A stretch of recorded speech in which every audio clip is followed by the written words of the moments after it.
Hey guys, welcome back to the channel. I'm Travis Sylvester, and today we're going to be showing you guys how to get your body lines nice and straight using a tape measure.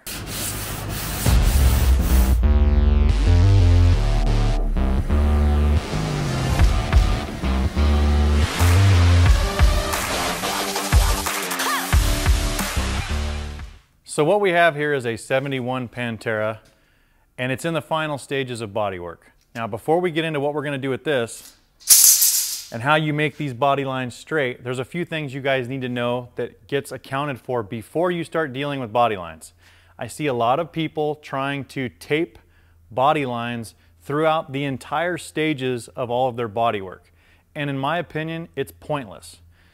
You should be able to get all of your bodywork, which we've already got videos on that you guys, if you haven't watched or you're new to this channel, check them out on how to get everything nice and flat in a perfect canvas before you start dealing with this. At this stage, everything is already all the way to 150 grit. We've verified all this is nice and flat. The epoxy, if you're looking at it, this is kind of a light gray and this looks green. That's just because of the 2050 VP PPG epoxy primer, which is a DTM epoxy that some guys want to call it. We've already come through and scuffed this. Now, typically we would do this in the body filler stage before we've even put any primer on it, but we're just kind of coming back and we're going through things with a fine-tooth comb, so we thought we would share with you guys how you get there. Now, you need to verify where your points are. I came across this, I don't know anybody else who does this way. There's a variation of different ways you can do it. We tried lasers, we tried just using the tape trick and running tape down the side. But a lot of guys are still trying to figure out how are you actually getting the body line sharp with just tape. Today we're gonna go into all of the details on using that tape measure to be able to find what is straight. The problem was we were doing a Dodge Dart back in the day, and the Dodge Dart body line, or most body lines on the cars, would sweep out just at the end. So yes, you could use a laser and you might get the door and part of the quarter panel straight, but you could never get the sweep at the ends to look just right. And a lot of times when you're using tape, tape has memory. And when you actually go to put it on a car and you're pulling the tape, now on camera it's probably not going to show, but when you pull the tape, and if you're even off a little bit one way or the other, it will have a little bit of a sweep. So some guys battle having a body line that is absolutely perfectly straight with tape. And although we're going to use the tape, we're going to show you the tape measure trick that I come up with. In that Dodge Dart that we were working on, we were trying to find something in metal that I could manipulate to just get a sweep like we did with a spline in the other videos. And in this case, we took this tape measure and we use it for a straight edge, upside down. Before you do that, you have to find where the point is in the beginning, middle, and end, or whatever your curvature is. So in doing so, we're going to be grabbing Mirka dry guide coat and a very small detail block from Next Level, and we're going to show you guys how we locate those front to back and in the middle. So what we've done is we've come through and just used a little bit of guide coat in a few areas just so that way we can locate where the body line is. The reason that you don't want to do this in the beginning and you need everything straight is that you'll be battling these valleys of the bodywork. And when I say valleys, I'm not talking about doing half-inch thick bodywork. I'm talking about the little variations. If you guys are familiar with trying to get a body line straight, a lot of times when you're in the end and you actually get it in primer, your body line has these little waves. And that's going to be such a combative way to do it all the way through versus just making everything nice and straight, and then you're only having to put very tiny little bit of filler to correct it. It's a very simple thing to do, and this is a very easy way to get there. We're going to use these detail blocks, and we're going to come in and we're going to just lightly scuff where the guide coat is so we can locate where the center of that point from this panel to this panel actually is. You do not want to be rolling the block. Stay parallel with the panel that you are going to do, and do not go past middle of the block so that way you don't roll it. One little tiny roll and you lose the crisp line. Pick the areas that you can already see on the car that are semi-crisp. It doesn't have to necessarily be perfect at this stage, but they should be pretty close. They should just have a small deviation. You're going to want to find where the front, midway of the car, and in this case it's a pretty short section, and the rear. That way you can line it up with each area and verify that it's perfectly straight. Typically you would use tape to create a body line, but the only reason that I found that this wasn't 100% accurate was that if you are putting tape on your edge when you're going to start, and when you pulled the tape off, a lot of times you're not pulling it off exactly straight, and the tape has a memory. So if you have an area that you used in the beginning, there's a couple different ways you could go upon this.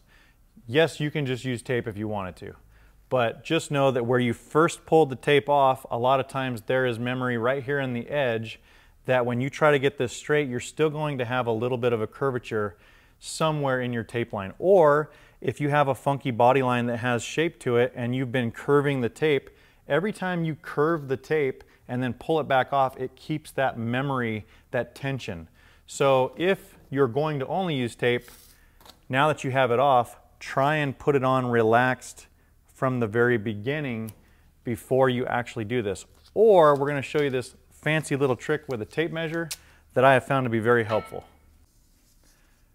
As you guys take the tape measure and you place it on these areas that you have verified that the point is, what's cool about this versus just using the tape is that if you have a sweep like we talked about at the front or the back, you can take this thing with it taped in place, and if you have it up there, you can make small adjustments to create that sweep.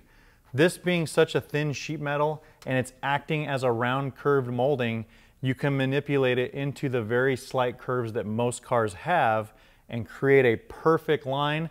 And with it taped up there, especially after we've got it either yellow or you've painted it black, you can step back and actually sight in the molding on the car and make sure. You can then take a laser if you wanted to, put the laser on the center and make sure that tape measure is perfectly where you need it to be and that the sweeps are exactly uniform, and take measurements, references, and so forth.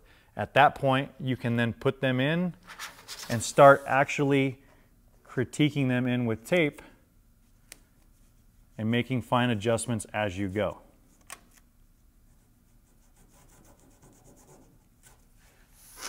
We use the dry guide coat to be able to locate where this is going to be. Now we're going to be using an aerosol guide coat to come in and go along the top line right on the body line, so that way we can remove it and we have a perfectly crisp line that is straight that we can then come back in and tape. So we took the tape measure and pulled all the tape off, so now we have a very defined line with our spray guide coat. And at this point we are going to be taking tape. I personally like to use 1.5" tape because the wider the tape, the more it's not going to flex.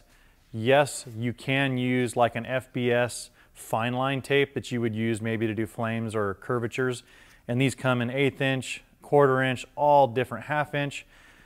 But the thing is, the thicker the tape, the wider rather, the straighter the line that you can get. The smaller, the more of a curve that you can get. So maybe your body line has a whole bunch of curves, like on some of the off-road trucks we have with the pre-runner fenders, and you're trying to get a curve. Then that would come in handy if you're just trying to do it. Now notice we have it stopped at the front of the door here, and then we have a curve coming in. You're not able to use the tape measure in these curved areas where the flared fender comes out, and that's where we're going to be using this tape. Now I like to start at one end from the back moving forward or vice versa, and that way your area that you could come in with, and I talked about it being pulled and it having memory at the end where you pulled, maybe you start on the door somewhere in the center and you can start low and then creep the tape up to the line. That way you're already on the straight plane and you can pull the tape out and then stick it down right where you see the edge meet. At that point you can come back on the rear and repeat, overlapping it in the center and then going backward. That way you're not having any of those dips in the tape line. Keep it straight, rely on your tape measure for that straight line, and then you can deal with the curvatures with your tape. Now that we've got our tape down and our straight line accomplished all the way from the center out and then going back the other direction, you do got to make sure you get off this guide coat. Filler doesn't want to stick to guide coat. And we've already scuffed and prepped the panel prior, so we're just going to come in and clean this up. We're going to be using 120 grit for this because you're just creating a very little sharp edge. Maybe it's a 69 Camaro that has a big rounded edge and you want to make them nice and crisp. This exact process is how you're going to be able to take a line and make it razor sharp. All right, we have mixed up Rage Ultra and Rage Ultra Extra 50-50.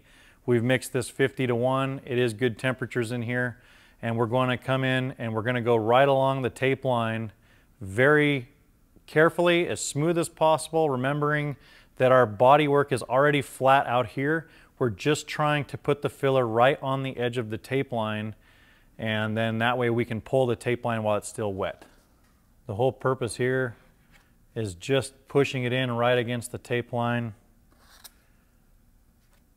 and making sure that you do not see one edge of the tape line.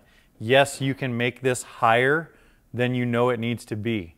It doesn't matter. It's all going to get blocked down exactly to the level of this plane and this plane. So put it on a little excessive. You don't want it so excessive that you got a whole bunch more time working it out. But the other thing is, only grab what you need on the paddle. That way you don't end up with this everywhere.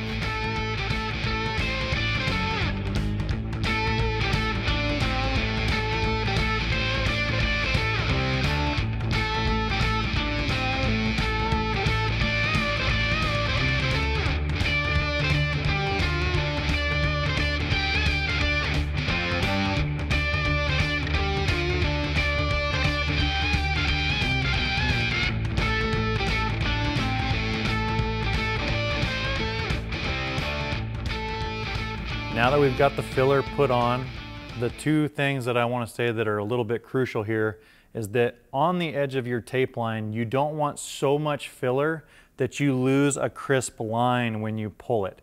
If you have a whole bunch of filler sitting there and it's wet, as soon as you pull the tape, that filler is going to kind of lay over and you're not going to get the same effect. The whole purpose here is that you're left with very little edge just to crispen up your body line edge and make it straight. The other thing is, I came in with the spreader at the very end and I just kept going back and forth, wiping off more of the excess filler, feathering our edge.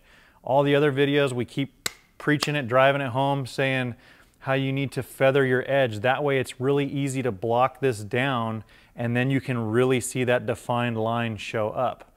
At this point, now that the filler, you do not want to do this when it's dry.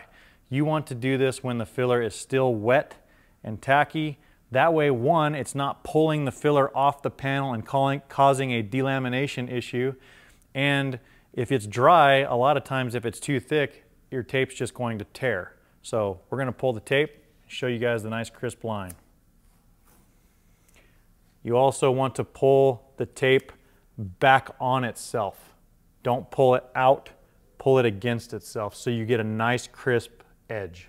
So as you pull the tape, you guys will notice that where it's thinner, you get a very nice, fine, crisp line, and where you have it thicker, you have areas where it's just not quite as defined.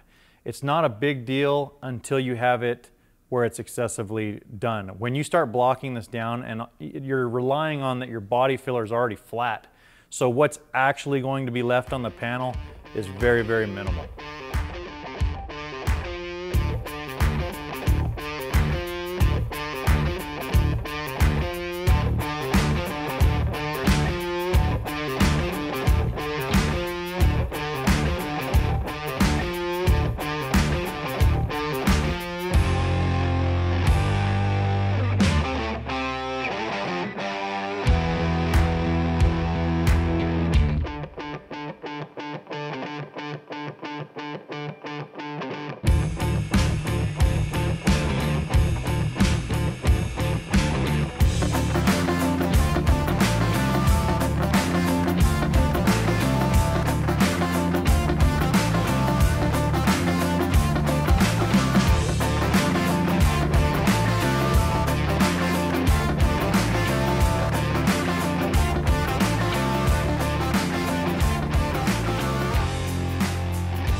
Now that we've gotten everything blocked out, we use the same block that we used in the bodywork stage. That way you don't create ripples. Use the block that initiated this panel to be flat.